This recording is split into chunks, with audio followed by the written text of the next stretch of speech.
All right, welcome to the next episode. Today we have a great guest, Mr. Nick Prefontaine. Welcome to the show, sir. Rudy, I'm so excited to be here. I've been looking forward to this all week. You know what, Nick? I've been looking for this for the last 12 months. I know we've been going back and forth, wanting to find the time together, but we've both been so busy. But nonetheless, now is the perfect time, and I'm grateful you're here with us and our audience today. I want to share a quick few things about Nick. So as you're listening to this, you lean in and be like, yes, I need to listen to this episode. One, Nick is a 3 times best-selling author, and he was named top motivational speaker by Yahoo Finance in 2022. He's a speaker, founder, and CEO of a company called Common Goal, which you'll hear about today. He also uses the STEP system to lead clients through any sort of trauma, including leading events, which he has a lot of experience in, and making it to the other side. Nick, you've also been featured in Brains Media, Sway, and Authority Magazine. And quite honestly, man, you have a really interesting story of adversity that you overcame at a young age of 14, which I look forward to hearing from you. And you're part of a family business that has been doing events in the real estate education space for a long time, very successful. You've helped a lot of students and investors build real estate business, and you've used events as a core part of that business model. So you have a lot of background, a lot of context to share with our audience today, and really look forward to having you on. So welcome, sir. So, as I said, so excited to be here. Yeah, Nick, tell us a little bit about your background. I know you mentioned that at 14 you had a pretty life-threatening accident, and I'd just love to hear a little bit about that and how that's led you to where you're at today in your life. So, it all goes back to that fateful day back when I was 14 at ski club with my friends. And we got to the mountain, and because we were ready, we got ready on the bus, headed straight for the top. And then going up the chairlift, Rudy, we noticed that it was very icy because it had been raining. So people were wiping out everywhere. However, that didn't stop us. The chairlift actually went right over that terrain park, and I saw it. As soon as I saw it, it was the biggest jump in the terrain park. I was like, oh yeah, I'm definitely hitting that. So I got to the top, took a breath of that crisp winter air, buckled into my snowboard, and charged towards that jump with all my speed. Then going up to the jump, I caught the edge of my snowboard on the snow going up the jump, and that kind of threw me off balance. I was told that I landed on my head. I wasn't wearing a helmet. Something I later learned was that my goggles that I had on were the only protection that my head had. I was told that with each impact, so not only the initial impact, but also as I kept hitting my head and rolling down the mountain, my goggles kept moving to cushion each blow. Also, they wanted to bring a helicopter to the mountain to rush me to the hospital. However, they couldn't because it was too windy. So they had to send in an ambulance. And out of all the paramedics in the area, there was only one who could intubate right in the spot. And I needed that to be able to breathe. He was one of the paramedics that showed up to the mountain that day. And then upon arriving to the hospital, I was immediately placed in the ICU, the intensive care unit, and my parents were in the room with me. I was obviously out for the count, resting in a coma in my hospital room. The doctors would come into my room to share progress updates on how I was doing. And as you can imagine, the updates were more negative and more negative, at least in the early going, than anything else. They had to give them the worst case scenario. So the doctors walked into my room where I was in the coma, and they started to share the prognosis with my parents. My parents said, no, not in front of him. And I was so fortunate that they did this. That was the third thing. It was my goggles, the paramedic, the right paramedic being there, and then my parents had the foresight to stop the doctors when they started to share the news of them. They said not in front of him because they understood that even though I was in a coma, Rudy, I was still taking information. So they made them step outside, and once outside, that's where they shared it with them that, look, he's in a coma. Even if he comes out of his coma, he's probably not going to be able to walk, talk, or eat on his own again. They thanked the doctors for the information. And then what this did was allow me to treat it like any other situation. I didn't know any of this. Yes, subconsciously or unconsciously or consciously, I didn't know any of this. So what this enabled me to do is a month later, so I was in a coma it was a partially induced coma for 3 weeks.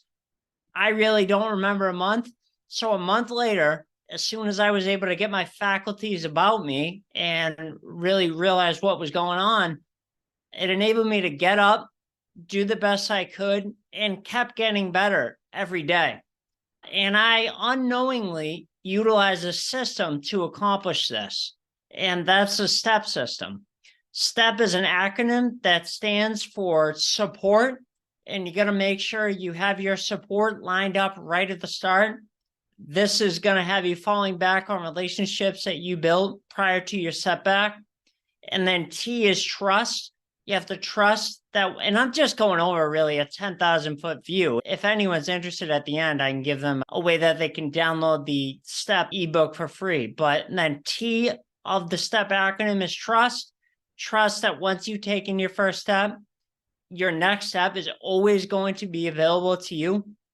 And then E in the STEP system is energy. Maintaining your energy allows your body's natural ability to be able to heal itself.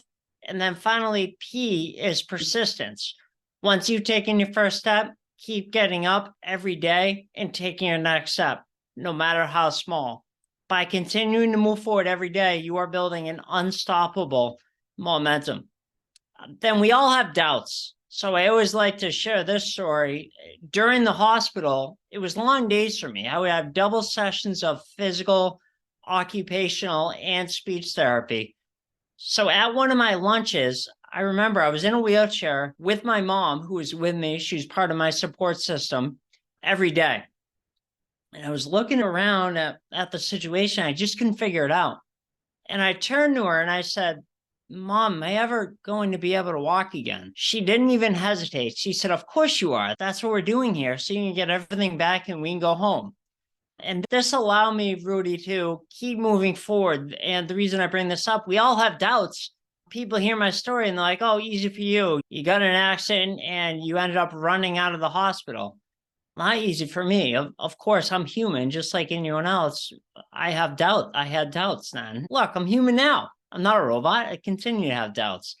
So if you fast forward a little bit, fast forward less than 60 days later, I did run out of the hospital. Then after doing that, it wasn't like my work was done. I had to continue to go to outpatient therapy for another 6 months, along with being tutored all summer long, 5 days a week, in order to continue onto high school with the rest of my classmates. And Rudy, looking back on it, it's a little surreal that only 18 months later, I got my start in real estate.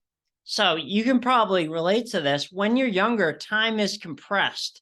So if you look at 6 months, 12 months, 18 months, even 2 years, that seems like a lifetime. However, in reality, it's not that long. So it's crazy to me to look back now to say only 18 months later, after finishing rehab from my snowboarding accident, I got my start in real estate door knocking on pre-foreclosure doors. So homeowners that have received the notice of default letter from the bank. I did that all throughout high school. And then after high school, I got my real estate license, started selling real estate as a realtor, helping buyers and sellers. Then after 6 years full time, my dad came to me with the idea, he was an investor at the time, came to me with the idea of, hey, can you help me market all these properties that I'm getting under contract? And I was reluctant at first, but he asked a few times and I finally said yes. And then that turned into helping all the buyers that were responding to that marketing. And then over the course of a year, my income shifted to 90% with him, and I was making only 10% as a realtor. So it really didn't make sense for me to keep my real estate license anymore.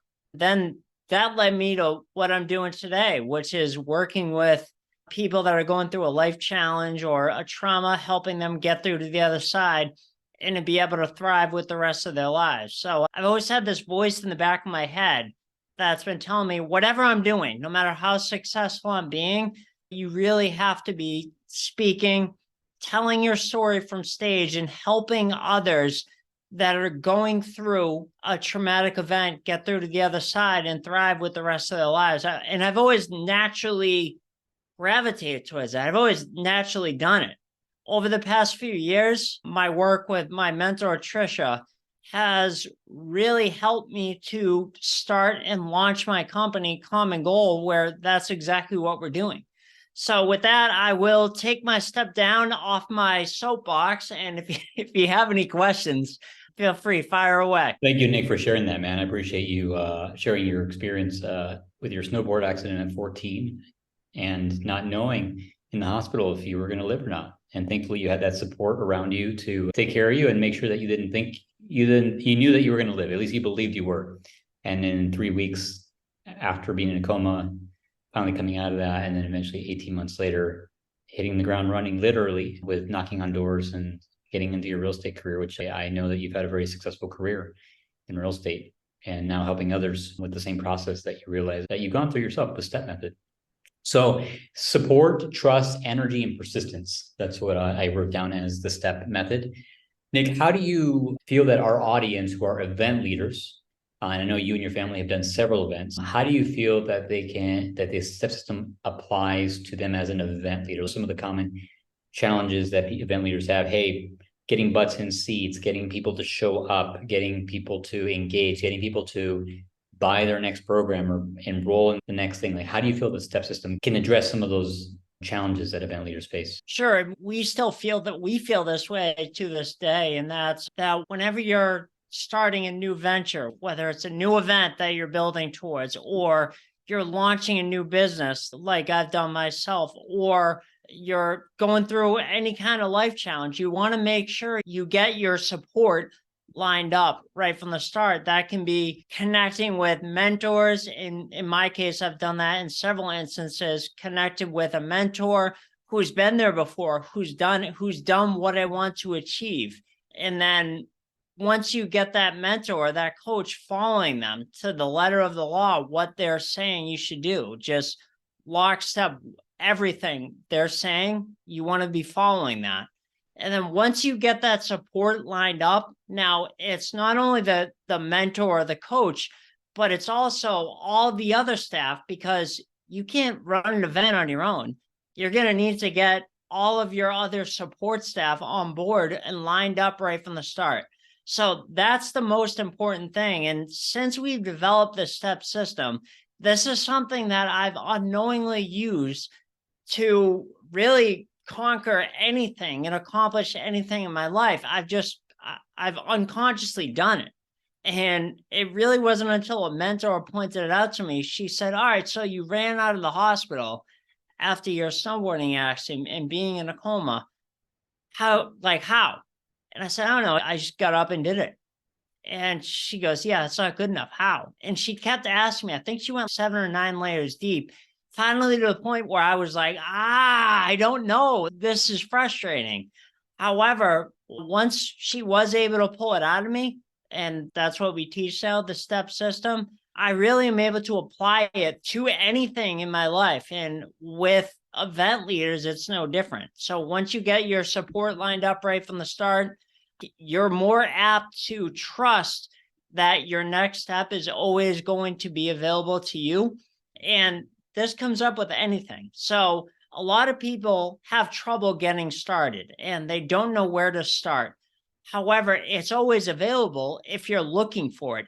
As long as you get your support lined up, your next step is always going to be available to you, and you have to trust that. And then finally, P is persistence. Once you've taken your first step, keep getting up every day and taking your next step. This is no different than any success in any persistence training that you've seen. Is you have to keep going. And it's the same in any business, any venture you're starting, you have to keep going, because the difference, what separates success and failure, is the people that stop and just get to a point where they're not seeing any result, not seeing any progress, so they just stop. as long as you keep going, as long as you keep your your persistence up, there's no stopping you. There's no such thing as failure. Thank you, Nick. I appreciate the reiteration, the review, the step process. If I can share a couple quick ways that I see the step process applies to an event leader. As you mentioned, support. All right. I'm actually hosting an event myself here in Los Cabos, Mexico in February of 2024. It's going to be focused around AI and applying it to business as well as sales skills and improving skills when it comes to enrollment. And immediately when I said I was going to do this event, I realized, and by the way, I did an event last year and I've done an event basically once per year for the last 5 years. And I've also supported dozens of other small business owners in their events and their enrollment processes. So I realized, hey, the same advice I would give someone else, I need to take my own advice, which is to get support. So I immediately jumped on a call with my coach. I had a 2-hour coaching session and I just talked through it with him. Like, hey, this is the event that I'm doing. What do you think? And he has 4 decades of experience. So he was very quickly able to help me think through the potential landmines and roadblocks. And he also gave me like a little blessing. He's like, yeah, I think you got something good on your hands. I think that's going to work. Timeline's going to work, all of those thoughts. And I was like, great. Just because I had that conversation with my mentor, that I had that support, even though I'm not changing anything I'm doing, like he just reviewed my plan essentially and gave me his blessing. That gave me a tremendous amount of confidence and certainty to move forward and run. And within a few days, I've already halfway sold out the event because I took the time, one, to plan, but also to get the support around it. And in a way, it's mostly emotional support. It wasn't even That's exactly what it is. yeah, it was support. I know I got this guy here and he said, I'm going to do okay. He's done hundreds of events. He's 4 decades of experience. He says it's going to do fine. I'm like, all right, I'm going to run with it. Good. Yeah, exactly. As far as trust goes, where I see that showing up for me in this specific event experience is I think it takes a level of trust to do an event, period. Right. Because you're creating something in the future that is, no matter what kind of event you do, there are costs associated with it. There are hard costs. Renting a place. I'm renting a retreat center here in Cabo, securing vendors, planning time for me and my team, the hours that takes, and not knowing really when I put it on the calendar if for sure it's going to work or people are going to come, right? Or if I'm going to make money whatsoever. So just like trusting that vision for the event and just knowing that whether or not it's actually going to work, but believing that it's going to work, trusting myself. Yeah. And but also building that trust with myself I took the time to do some interviews. I interviewed past attendees who I was going to invite back. I interviewed prospective attendees, really getting a good sense for where they're at, what their challenges are, what they want to get in their businesses as well. And I built that trust by checking in with people and checking in with myself. But I got to a point where I had enough trust and certainty along with support where I felt confident this was going to work. And as far as energy goes, absolutely. The events themselves require a tremendous amount of energy. In fact, I interviewed a guest here last year who was a #1 episode on our podcast. His name was Dr. Barry. He's known as Dr. B. He's an energy expert. He's a source energy expert. He went to China and studied with the family that's been working with the empress longest time around energy source. And this is a fascinating guy. And we talked about energy and maintaining energy at an event. And for those of you who are listening to this episode, I recommend going to that episode to listen to it. It was really unique and great.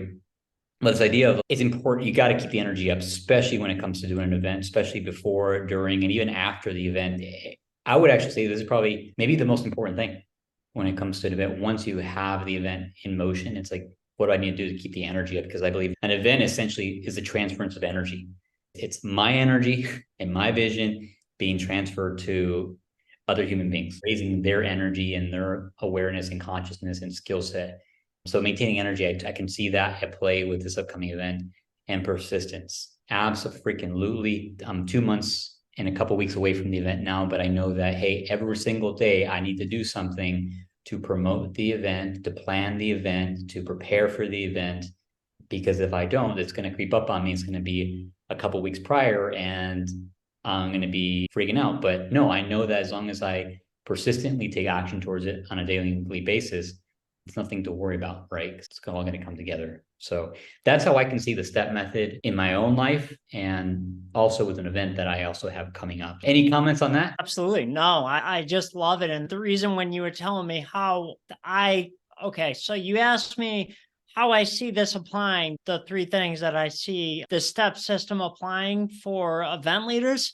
The reason I left out energy is because when you're doing like an event, I guess if you think of it, an event has its own energy, and you have to make sure you're taking care of your energy, or else you're not going to be able to have that transference of energy to the attendees and to the people participating in the event. So I still to this day go in and get Tui Na massage, which is by a Taoist energy healer, Tai Chi and Qigong master that I've been seeing for over 10 years. I go and get Tui Na massage and cupping from him once a month to keep my energy high. And then another one is a myofascial release massage that I get once a month to keep my energy high. I do those things, those two things once a month, Rudy, so that I'm able to keep my energy high and so that I'm able to impact and lead people to the highest degree possible. And I practice what I preach, because if you don't have your energy, how can you expect to influence and impact and lead other people? I think you said it yourself. You have to make sure you're keeping your energy high and taking care of your energy. 100%, man. 100%, which reminds me, I'm going to be scheduling some of those things you just mentioned, massages and spas before the event and absolutely after the event as well, to make sure that I'm in the best physical shape as well as energy to bring to people. So this is a good conversation, good reminder. Absolutely. Thank you, Nick. You have a great resource for our audience you mentioned at the beginning. Would you like to share that with our audience right now? How can they learn more about you and what you do? Sure. So if anything about my story, I know we didn't go in depth, but if anything about my real estate story and how we're buying and selling homes creatively on terms, as we like to call them, and creating up to 3 paydays per deal instead of just one payday rings true to you and you're curious about that, you can check out our website, smartrealestatecoach.com. If you scroll down, you can get registered for a free master's class that's going to teach you all about how we buy and sell in terms, and also our trademark 3 payday system. Then if you're interested at all in the step system and learning more about that, because what Rudy and I covered today was just a 10,000 foot view, really didn't even touch on it, really just a high level overview. If you're interested in more, you can go to my website and download the whole step system for free today. So that's nickprefontaine.com/step. And that's going to teach you all about support, trust, energy, and persistence. And when you download, that's going to help you take your first step today. Awesome, Nate. Thank you so much for sharing that with us. And we'll be sure to include that in the show notes for this as well. So you can scroll down and click on the link once you're listening to this, or depending on where you watch this. Nick, it's been a pleasure to be with you today. Do you have any final comments for our audience before we wrap up? Sure. Rudy, thank you. Thank you for giving me the chance here. I would say to anyone, regardless of what you're starting, if you're starting a new venture, a new business, you're going through a life challenge, or you're starting out the planning of an event, once you take your first step, your next step is always going to be available to you. Trust it. All right. Trust it. Just take that next step and trust it. I like that. I like that metaphor. Thank you, Nick, for being with us, brother. With that being said, we'll go ahead and call it a wrap.